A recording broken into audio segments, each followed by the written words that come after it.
Mag-agaw nga nangaligo sa rekbayan sa Talisay nalumos, usa namatay.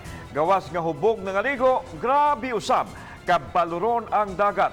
Ang detalye sa report ni Femari Dumabok. Sa kuha nga video ni Benji Talisik, gitabang pa ang biktima sa mga rescue team sa Talisay City Disaster Risk Reduction and Management Office. Ang insidente nahitabo sa baybayon sa Barangay Puok, gahapon sa hapon.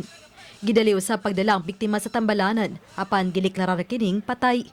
Giila ang biktima nga si Valerie Ann Orcalis, 17 anyos, taga Dakbayan sa Sugbo. Kuyog kini siyang kabanay kay adunay birthday celebration. Celebrate sila ang birthday, nag-inom sila, inspirador ko lang inom, matag pa sa akong tap na rito.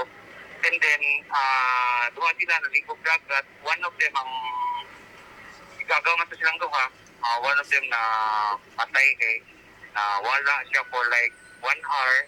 Mato sa mga residente nga nakasaksi sa panghitabo gahapon nga mukabat yun og usa ka kilometro ang napadparan sa biktima gikan dito sa sitio Maharlika. Niabot kini sa laing sitio. Tungod usab sa grabing kabalod nga nasinati gahapon, gani ilang gilagway nga kini nga nasinati og nasaksihan nato karon nga kabaloron sa dagat minus ra kini kun ikumpara gahapon. Dako kayong kuan ganing balod sa tubig. Muhapak kaning kuan. Kining kuan ba kining padia kana. Seawall Dire na galutaw na to siya dire.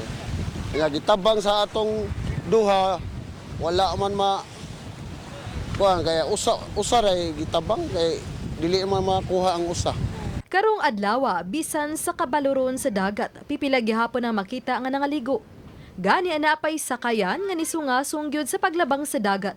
Pahimang no sa Pag-asa Visayas nga tungod sa habagat nga gipakusgan pa sa bagyong Fabian.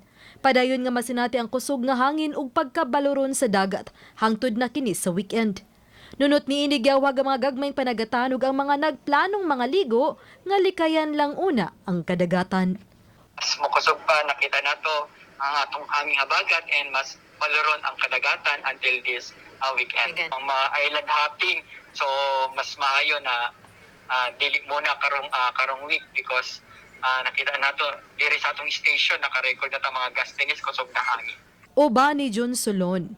Ako si Femari Dumabok. Balitang Bisdak.